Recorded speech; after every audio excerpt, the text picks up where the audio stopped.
You were told Stoicism would help you in love. Read Marcus Aurelius. Control your reactions. Accept what you cannot control. Stop being needy.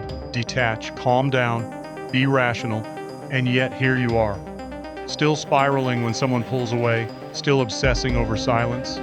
Still replaying texts. Still bargaining with mixed signals. So let's say the thing the Stoic lane has refused to say clearly. For anxious attachment, Stoicism often fails in its current form. Not because Stoicism is weak, because the delivery system is incomplete. The philosophy is not the problem. The protocol is missing. Here's the fracture.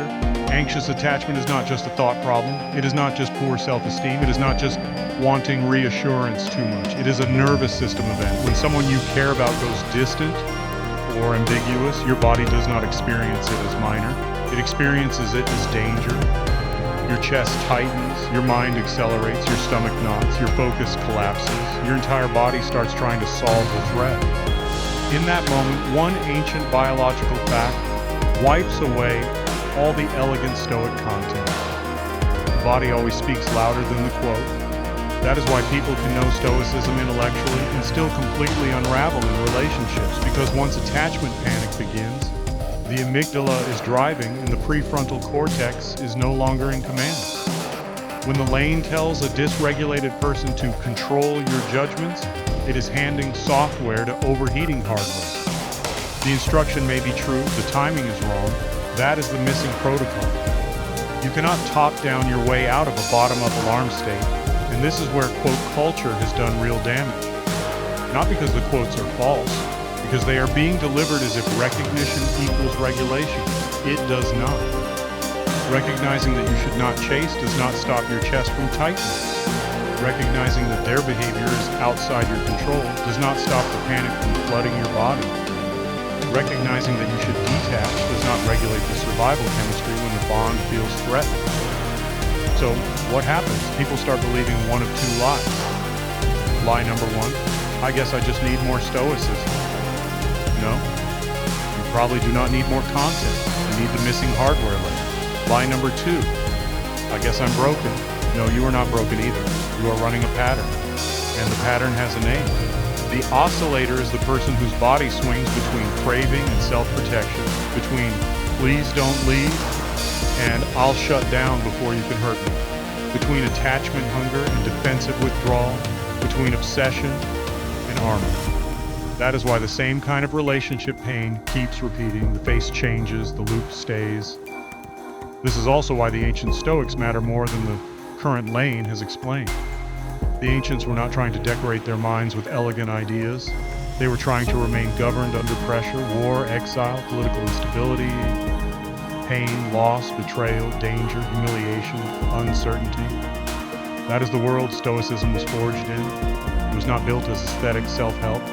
It was built as an operating system under unstable conditions. In modern content culture, that operating system was flattened into quotes, panels, and inspiration. Useful sometimes. Sufficient for anxious attachment? No, because the person with anxious attachment does not merely need another explanation. They need a protocol. They need a way to interrupt the panic before it becomes behavior. They need a way to regulate the body. And when the silence hits, they need a way to stop treating attachment threat like proof that love is real. They need a way to stop confusing activation with intimacy. That is why the Stoic quotient exists. Not to give you more decorative stoicism, not to help you sound wiser, while the same relationship loop keeps bleeding you out, but to build Stoicism 2.0, nervous system first, state before logic, diagnosis before doctrine. That starts with the audit, because until you know which leak is running your system, you are still guessing. The oscillator, the dopamine zombie, the fawn, 3 patterns, 3 different leaks, 3 different repair paths. And if your result is the oscillator, then the next step is not more theory. It is the blueprint, not as a product pitch, but as a repair protocol, a way to stop trying to philosophize over a body in panic, a way to stop mistaking the same wound for a new soulmate, a way to align what you know with what your nervous system can do, under pressure. So here's the real question.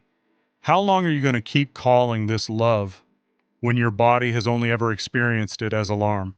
Take the free nervous system audit. Do not let fear keep you from the diagnosis. The first act of Stoicism is having the courage to see yourself clearly. We'll identify the leak. You decide whether to step into the blueprint and repair it,